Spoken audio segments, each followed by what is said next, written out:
এই মুহূর্তে সবচেয়ে বড় প্রশ্ন, হুমায়ুন কবির কার? তৃণমূলের লোক, বিজেপির লোক, নাকি মুসলমানদের নেতা? এই নিয়ে গোটা বাংলায় প্রশ্ন উঠেছে। কারণ হুমায়ুন কবিরের দল ঘোষণা করার পর থেকেই নানা প্রশ্ন উত্থাপিত হয়েছে। হুমায়ুন কবির বারবার বলেছেন মুসলমানদের কথা, বারবার তৃণমূলের বিরুদ্ধে আক্রমণ করেছেন, মমতা বন্দ্যোপাধ্যায়কে আক্রমণ করেছেন তার রাজনৈতিক দল উদ্বোধনের দিন।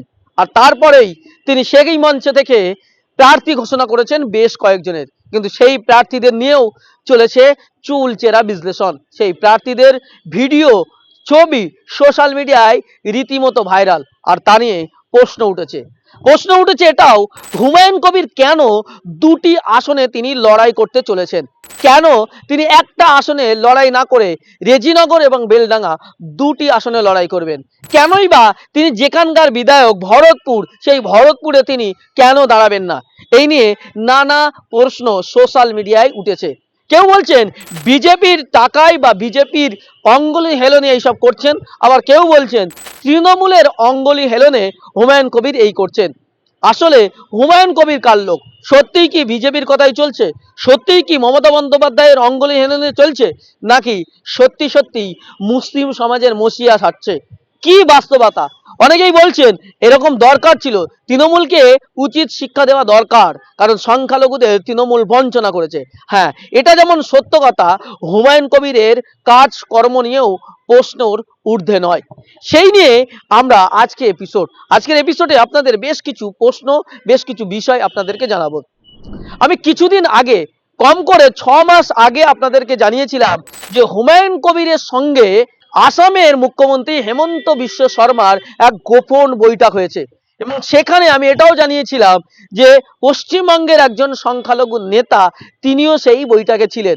আর এটা নিয়ে প্রশ্ন উঠেছিল সোশ্যাল মিডিয়ায়, এবং সেটা নিয়ে আমরা যে সূত্র পেয়েছিলাম সেই সূত্র মারফত আপনাদেরকে জানিয়েছিলাম, এবং এটাও বলেছিলাম যে পশ্চিমবঙ্গের মাটিতে হুমায়ুন কবির দল ঘোষণা করতে পারেন। আজ থেকে 5 মাস আগে যে কথাটা বলেছিলাম, কয়েকদিন আগেই সেটা যেন বাস্তবায়িত হয়েছে, এবং কয়েক মাস আগে থেকেই হুমায়ুন কবির একেবারে এই বাবরি মসজিদ উদ্বোধন করবেন যবে থেকে বলা শুরু করেছে, তখন থেকেই যেন পরিষ্কার হয়েছে। কিন্তু হুমায়ুন কবির কেন প্রথমত তৃণমূল ছেড়ে বেরিয়ে আসার চেষ্টা করে এই নতুন দল করার ঘোষণা করছেন? কারণ তৃণমূল কংগ্রেস হুমায়ুন কবিরকে যা যা প্রতিশ্রুতি দিয়েছিল তা পালন করেনি। 2024 লোকসভা নির্বাচনের আগে হুমায়ুন কবির চেয়েছিলেন দলের সাংগঠনিক পদের সভাপতি হতে, বিশেষ করে বহরমপুর সাংগঠনিক পদে, কিন্তু দল তাকে সভাপতি করেনি। সেজন্য তিনি সেই সময় মাঝে মাঝে তৃণমূলের বিরুদ্ধে কথা বলেছিলেন, ফিরহাদ হাকিমদের বিরুদ্ধে কথা বলেছিলেন। তারপর অভিষেক বন্দ্যোপাধ্যায় তাকে ডেকে প্রতিশ্রুতি দিয়েছিলেন তাকে পদ দেওয়ার জন্য। হুমায়ুন কবিরের বক্তব্য, কিন্তু সেই প্রতিশ্রুতি ভোটের পরে 2024 লোকসভা নির্বাচনের পরেও মানা হয়নি। অর্থাৎ হুমায়ুন কবিরকে বলা হয়েছিল যে তুমি দলকে জিতিয়ে দাও, তারপর তোমাকে দলের পদ দেওয়া হবে, কিন্তু তারপরেও যখন দেওয়া হলো না, হুমায়ুন কবির দেখলো যে এই তৃণমূল আমাকে দলে কোনো পদ দেবে না, গুরুত্বপূর্ণ পদে আমাকে রাখবে না। মুর্শিদাবাদের মতো জায়গায়, যেখানে সংখ্যালঘু অধ্যুষিত এলাকা, সেখানে সায়নী সিংহ রায় সভাপতি হয়, অপূর্ব সরকার অর্থাৎ ডেভিড তিনি চেয়ারম্যান হন। ফলে সংখ্যালঘু এলাকায় তিনি সংখ্যালঘু নেতাদেরকে নেতা বানাবেন না, এটা নিয়ে হুমায়ুন কবিরের রাগ এবং গোসা হয়, এবং তারপর থেকেই তিনি শুরু করেন নতুন রাজনৈতিক দলের তোড়জোড় বা বিরোধী রাজনৈতিক দলের সঙ্গে যোগসাজশ, বিশেষ করে বিজেপির সঙ্গে তিনি যোগাযোগ রাখার চেষ্টা করেন বলে অভিযোগ উঠেছে। এমনিতেই বিজেপির সঙ্গে তার যোগাযোগ অনেক ভালোই ছিল, কারণ 2019 লোকসভা নির্বাচনে হুমায়ুন কবির তিনি বিজেপির লোকসভার ক্যান্ডিডেট ছিলেন মুর্শিদাবাদ লোকসভা কেন্দ্রে, এবং সেখানে তিনি ভালো অঙ্কের একটা ভোটও পেয়েছিলেন। কিন্তু প্রশ্ন হলো, হুমায়ুন কবির এখন তো বিজেপির কথা বলছে না, এখন তো বলছেন বিজেপি এবং তৃণমূলের বিরুদ্ধে লড়াই। কারণ তৃণমূল তো একসময় বিজেপির সঙ্গে ঘর করেছিলেন, সরকার বিজেপির সরকারে মমতা বন্দ্যোপাধ্যায় মন্ত্রী ছিলেন, এখন তো তৃণমূল বিজেপির বিরোধী। হুমায়ুন এখন বিজেপির বিরোধী, বিজেপির বিরুদ্ধে বলছেন, তৃণমূলের বিরুদ্ধে বলছেন। কিন্তু এই মুহূর্তে হুমায়ুন কবির যে কথাটা বলছেন সেটা হচ্ছে বাবরি মসজিদ, যে বাবরি মসজিদকে কেন্দ্র করেই মানুষ, বিশেষ করে মুসলমানরা তার পক্ষে অবস্থান করেছেন। এই বাবরি মসজিদ একটা ঐতিহাসিক বাবরি মসজিদ, আপনারা জানেন সম্রাট বাবরের নামাঙ্কিত এই মসজিদ, যেই মসজিদের ধ্বংস করে দেওয়ার পিছনে আরএসএস এর হাত রয়েছে এবং সবকিছু ইতিহাস আপনারা জানেন, আমি সেটাতে যাচ্ছি না। কিন্তু এই বাবরি মসজিদকে কেন্দ্র করে হুমায়ুনের নতুন করে রাজনৈতিক যে উত্থান, মানে ধর্মের নামে মসজিদের নামে এই যে রাজনৈতিক উত্থান, এটা অনেকেই ভালোভাবে নিয়েছিলেন। কিন্তু তারপরে হুমায়ুন কবির আবার নতুন করে শুরু করেছেন কি না, তিনি ব্রিগেডে 1,00,000 কণ্ঠে কোরআন পাঠের অনুষ্ঠান করবেন। যেন গীতা পাঠের পাল্টা কোরআন পাঠ, অর্থাৎ এই যে প্রতিযোগিতা, ধর্মের প্রতিযোগিতা, যেখানে কোরআন বলছে লাকুম দিন হুকুম আলিয়া দিন, তোমার ধর্ম তোমার কাছে, আমার ধর্ম আমার কাছে, সেখানে হুমায়ুন কবির ধর্ম নিয়ে এক ধর্মের সঙ্গে আর এক ধর্মের যে প্রতিযোগিতা করছেন, সেই প্রতিযোগিতা নিয়ে কিন্তু প্রশ্ন রয়েছে, সেই প্রতিযোগিতা নিয়ে প্রশ্ন তুলছেন অনেকেই। এবার আসা যাক হুমায়ুন কবিরের নতুন দল জেইউপি। এই জেইউপি আসলেই একটা আনরেজিস্টার্ড দল।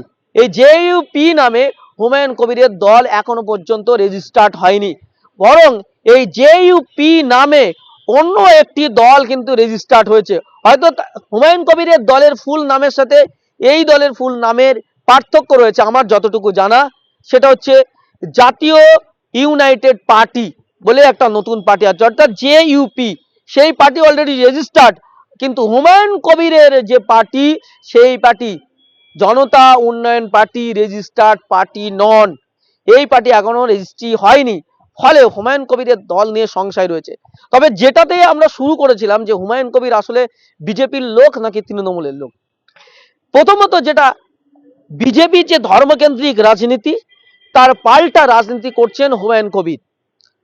বাবরি মসজিদ, এই যে গীতা পাঠের পাল্টা কোরআন পাঠ, এই যে দ্বিচারিতা, মানে বিজেপির পাল্টা ধর্মীয় মেরুকরণের যে রাজনীতি, এটা কিন্তু বিজেপির তৈরি করা খেলা।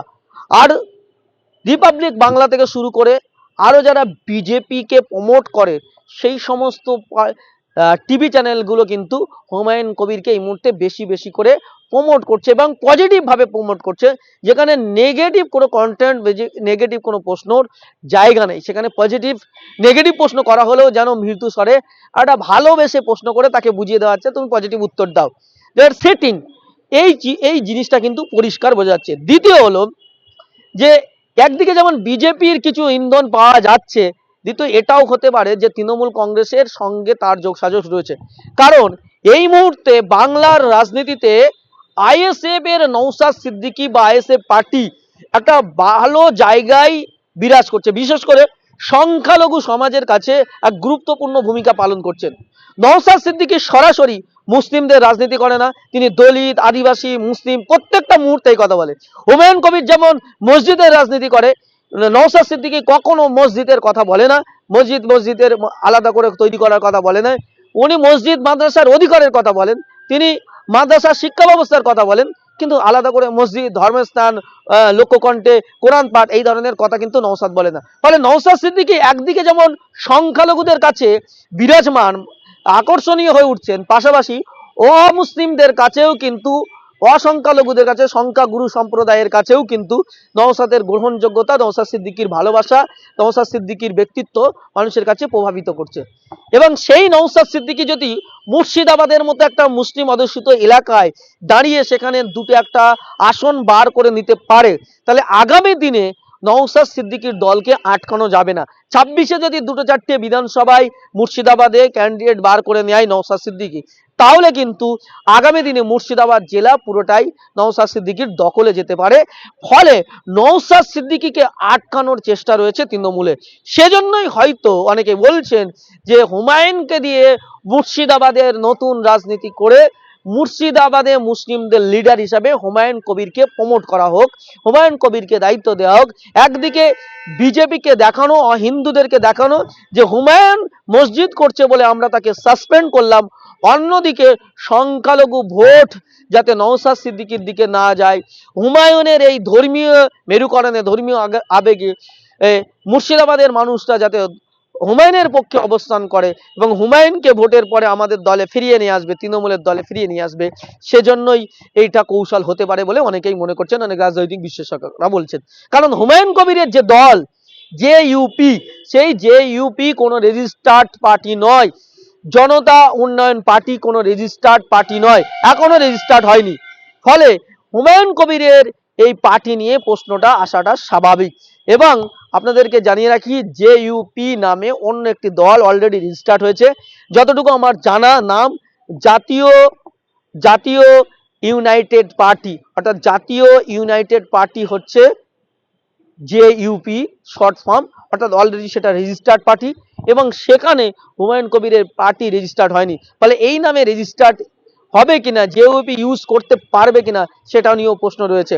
আপাতত শেষ করছি এখানেই, আবার দেখা হচ্ছে পরবর্তী এপিসোডে। ততক্ষণ ভালো থাকবেন, সুস্থ থাকবেন, আর বিচার করবেন হুমায়ুন কবির সত্যিই তৃণমূলের লোক নাকি মুসলিমদের লোক নাকি বিজেপির লোক, সেটা কমেন্ট বক্সে জানান আপনার মতামত।